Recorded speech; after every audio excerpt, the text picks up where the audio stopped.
नियोजित शिक्षकों के प्रोन्नति को लेकर हाईकोर्ट का आया आदेश। शिक्षकों की काउंसलिंग में जानबूझकर किया जा रहा डाउटफुल, शिक्षा विभाग ने लिया संज्ञान। खबर देखने वाले आप तमाम दर्शक बंधुओं को एसके चौधरी का प्यार भरा नमस्कार और आदाब। दोस्तों, बिहार के तमाम नियोजित शिक्षकों के लिए एक बार फिर से खुशखबरी वाली बात आ गई है और यह खुशखबरी दी गई है माननीय पटना उच्च न्यायालय की ओर से। साथ ही साथ तमाम सक्षमता उत्तीर्ण शिक्षक और साथ ही साथ तमाम प्रधान शिक्षक, परीक्षा उत्तीर्ण शिक्षक, इन तमाम शिक्षकों के लिए भी राहत भरी बात है कि अभी शिक्षकों की काउंसलिंग की प्रक्रिया जारी है, लेकिन इस काउंसलिंग की प्रक्रिया के अंतर्गत काउंसलिंग करने वाले कर्मियों द्वारा जानबूझकर शिक्षकों को डाउटफुल करार दिया जाता है, जिसका संज्ञान आखिर शिक्षा विभाग की ओर से ले लिया गया है। दोस्तों, इन दोनों ही बिंदुओं के ऊपर विस्तार पूर्वक चर्चा करने से पहले हम आप सभी से आग्रह करना चाहेंगे कि अगर आप नए हैं और अभी तक हमारे इस चैनल सुसत्य वचन को सब्सक्राइब नहीं किए हैं तो कृपया अभी सब्सक्राइब कर लेंगे। दोस्तों, माननीय पटना उच्च न्यायालय की ओर से बिहार के तमाम कोटि के नियोजित शिक्षकों के लिए राहत भरी खबर आई है, बड़ी खुशखबरी आई है और यह खबर है शिक्षकों के प्रोन्नति को लेकर। यह जजमेंट 9 दिसंबर 2024 को जारी किया गया है। दोस्तों, हम बता दें कि नियोजित शिक्षकों के द्वारा बराबर ही प्रोन्नति को लेकर शिक्षा विभाग से मांग की जाती है, साथ ही साथ अपनी ओर से आवाज़ें भी उठाई जाती है, लेकिन बार बार शिक्षकों के द्वारा मांग किए जाने के बाद भी शिक्षा विभाग की नज़रें नहीं खुलती है। शिक्षा विभाग नियोजित शिक्षकों को प्रोन्नति देना ही नहीं चाहती है। इसको लेकर बिहार के कैमूर जिला के अंतर्गत भभुआ प्रखंड के एक शिक्षक संजय कुमार के द्वारा माननीय पटना उच्च न्यायालय में एक पिटीशन दायर किया गया था। दोस्तों, उस पर सुनवाई हुई और सुनवाई के क्रम में अंतिम रूप से 9 दिसंबर 2024 को माननीय पटना उच्च न्यायालय द्वारा फैसला दे दिया गया है। यह फैसला इस रूप में दिया गया है कि शिक्षक नियमावली 2012 के अंतर्गत तमाम स्नातक योग्यताधारी शिक्षकों को प्रोन्नति देने का प्रावधान है और यह प्रावधान रिक्ति के 50% सीटों के एवज में देय होना चाहिए। इसको लेकर माननीय पटना उच्च न्यायालय की ओर से शिक्षा विभाग को और साथ ही साथ जिला कार्यक्रम पदाधिकारी स्थापना कैमूर को भी आदेशित किया गया है। साथ ही साथ शिक्षा विभाग के निदेशक को भी यह आदेशित किया गया है कि 1 महीने के अंदर शिक्षकों को प्रोन्नति देकर कोर्ट को अवगत कराए। दोस्तों, माननीय पटना उच्च न्यायालय के इस आदेश से निश्चित रूप से पिटीशन दायर करने वाले शिक्षक संजय कुमार को बड़ी राहत मिली है और संजय कुमार ने तमाम बिहार के नियोजित शिक्षकों के लिए बहुत बड़ी खुशखबरी लाई है, क्योंकि बिहार के लगभग नियोजित शिक्षक स्नातक योग्यताधारी हैं और उन्होंने 8 वर्ष की सेवा भी पूर्ण कर रखी है। ऐसे में उन शिक्षकों को स्नातक योग्यता का लाभ अवश्य मिलना चाहिए, जिसे शिक्षा विभाग अभी तक लंबित रखी हुई है। अब देखना होगा दोस्तों यहाँ पर कि आखिर शिक्षा विभाग इस पर क्या संज्ञान लेती है, क्योंकि माननीय पटना उच्च न्यायालय की ओर से आदेश तो दे दिया गया, लेकिन इस आदेश का पालन शिक्षा विभाग कहां तक करती है। क्या माननीय पटना उच्च न्यायालय को भी शिक्षा विभाग गुमराह करेगी? निश्चित रूप से दोस्तों, ऐसा आदेश इससे पहले भी आ चुका है और वह आदेश था प्रधानाध्यापक में प्रोन्नति के संबंध में। उसके बाद भी शिक्षा विभाग द्वारा आज तक अमल में नहीं लाया गया। शिक्षकों को प्रधानाध्यापक पद पर प्रोन्नति नहीं दी गई, लेकिन अब यहाँ पर स्नातक ग्रेड में प्रोन्नति की बात आई है तो हर हाल में स्नातक ग्रेड में अब प्रोन्नति देना ही पड़ेगा। भले ही शिक्षा विभाग कोई और नीति लगा दे, लेकिन मजबूर होना पड़ेगा। दोस्तों, हम बताते चले कि बिहार शिक्षक नियमावली के अंतर्गत इस बात का प्रावधान किया गया है कि स्नातक योग्यताधारी शिक्षक जिन्होंने 8 वर्षों की सेवा पूर्ण कर ली है, उन्हें स्नातक ग्रेड में प्रोन्नति दी जाएगी और यह प्रोन्नति स्नातक ग्रेड के रिक्त पड़े सीटों के 50% सीटों पर प्रोन्नति दी जाएगी।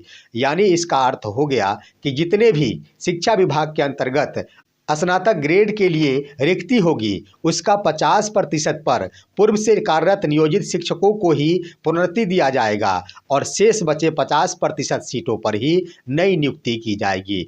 लेकिन यहाँ पर सवाल उठ गया कि बिहार सरकार ने तो अपने पूरे सीट पर बहालियां कर रही है और नई रिक्तियां उत्पन्न कर रही है, तो अब क्या शिक्षा विभाग जितने भी शेष बचे नियोजित शिक्षक हैं जो स्नातक की योग्यता रखते हैं, 8 वर्षों की सेवा पूर्ण कर ली है, क्या उनके लिए नई सीट क्रिएट करेगी?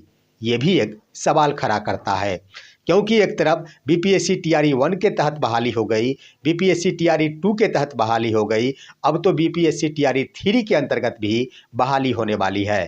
अब देखना होगा कि आखिर 50% सीटों पर शिक्षा विभाग कैसे कार्यरत नियोजित शिक्षकों को प्रमोशन दे पाती है और कैसे माननीय पटना उच्च न्यायालय के आदेश का पालन करते हुए कोर्ट को इसके संबंध में सूचना दे सकती है। बताते चले दोस्तों कि अगर नियोजित शिक्षकों को स्नातक ग्रेड में प्रोन्नति शिक्षा विभाग की ओर से दे दी जाती है तो शिक्षकों को बहुत ज़्यादा वित्तीय लाभ होगा, क्योंकि वर्तमान में जो भी बेसिक ग्रेड के अंतर्गत इंडेक्स का लाभ उन्हें मिल रहा है, उसके समकक्ष इंडेक्स का लाभ स्नातक ग्रेड वाला वेतनमान का देय होगा।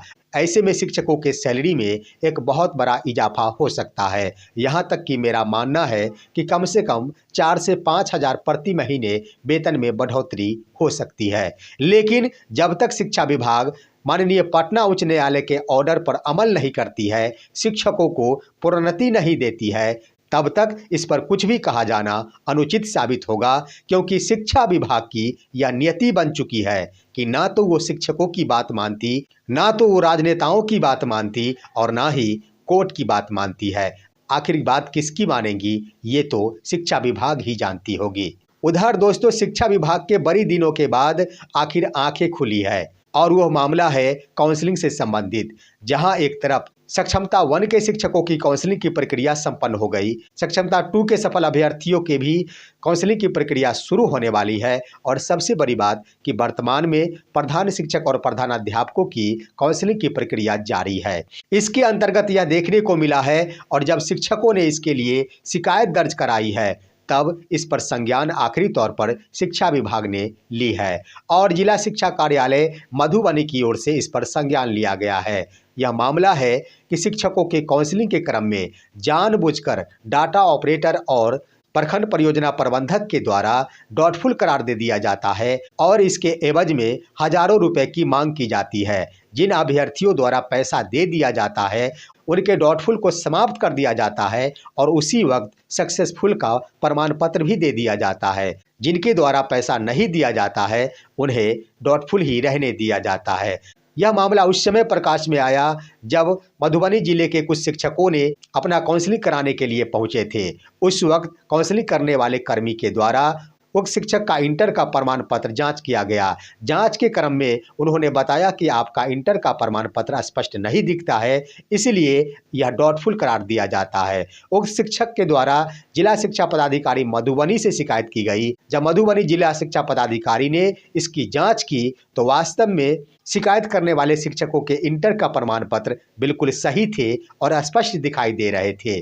जांच में यह स्पष्ट हो गया कि काउंसलिंग करने वाले प्रखंड परियोजना प्रबंधक के द्वारा जानबूझकर डॉटफुल करार दिया जा रहा है और इसके एवज में भ्रष्टाचार को अपनाया जा रहा है। शिक्षकों से पैसों की मांग की जा रही है, जिस पर त्वरित गति से कार्रवाई करते हुए जिला शिक्षा पदाधिकारी मधुबनी के द्वारा 5 प्रखंड परियोजना प्रबंधक को स्पष्टीकरण किया गया है और उस स्पष्टीकरण में इस बात का उल्लेख कर दिया गया है कि 24 घंटे के अंदर आप अपना स्पष्टीकरण दें, अन्यथा आप सभी को अपना अपना एजेंसी वापस भेज दिया जाएगा।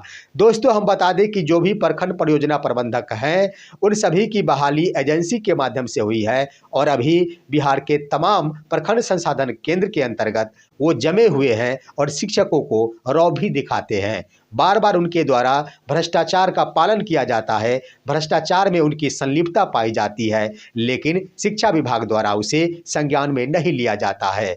मामला उस समय भी प्रकाश में आया था जब सक्षमता 1 की काउंसलिंग की प्रक्रिया प्रारंभ हुई थी। उस समय भी शिक्षकों के द्वारा इन बिंदुओं पर सवाल उठाया गया था।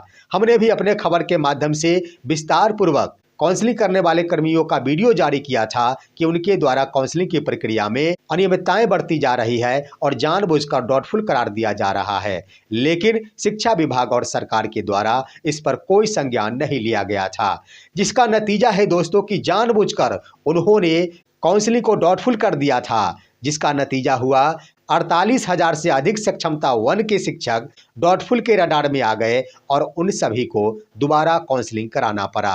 लेकिन शिक्षा विभाग की नजरें नहीं खुली थी। सवाल यहाँ पर यह भी खड़ा होता है कि अगर शिक्षकों के प्रमाण पत्र शंका के दायरे में आ रहे थे, उन पर संशय था, तो द्वितीय बार जब काउंसलिंग की प्रक्रिया का निर्धारण किया गया, उसमें आखिर उनकी काउंसलिंग सक्सेसफुल कैसे हो गई, ये भी सवाल खड़ा करता है। और इससे भी शिक्षा विभाग को सीख लेनी चाहिए कि वास्तव में शिक्षकों के प्रमाण पत्र बिल्कुल सही है। अगर उनका डाउटफुल हो गया था तो इसे जानबूझकर डाउटफुल करार दिया गया था और भ्रष्टाचार के रूप में पैसे नहीं देने के कारण शिक्षकों को डाउटफुल के श्रेणी में डाल दिया जाता है। अब तो निश्चित है कि जब एक जिले से संज्ञान ले लिया गया है तो निश्चित रूप से अब हर एक जिले के जिला शिक्षा पदाधिकारियों की आंखें खुलेगी और काउंसलिंग की प्रक्रिया पर अपनी नजरें लगाए रखेंगे, क्योंकि अभी सिर्फ ब सिर्फ प्रधान शिक्षक और प्रधानाध्यापकों की काउंसलिंग की प्रक्रिया जारी है। इसके बाद सक्षमता 2 की भी काउंसलिंग की प्रक्रिया होगी, तो निश्चित रूप से नज़र खोल कर रखने की जरूरत है। और तमाम काउंसलिंग कराने वाले अभ्यर्थियों से हम अपील करना चाहेंगे कि किसी भी सूरत में आप पैसे नहीं दे। आपका प्रमाण पत्र अगर वैध है तो लाख हजार बार डाउटफुल लिख दे, लेकिन डाउटफुल से आपको कोई भी असर नहीं पड़ेगा। आप सही है तो हमेशा ही सही रहेंगे। आपका प्रमाण पत्र सही है तो आपकी नियुक्ति निश्चित होगी, इसे कोई नहीं रोक सकता। लेकिन ज़रूरत है भ्रष्टाचार पर रोक लगाने की, ज़रूरत है छोटे छोटे कर्मी प्रखंड परियोजना प्रबंधकों को सबक सिखाने की और भ्रष्टाचार से दूर भगाने की। फिलहाल आज की खबर बस इतना ही। आप सभी हमारे इस वीडियो को लाइक करते हुए तमाम दोस्तों के पास शेयर कीजिए और अब दीजिए अपने ही दोस्त SK चौधरी को इजाज़त। जय हिंद, जय भारत।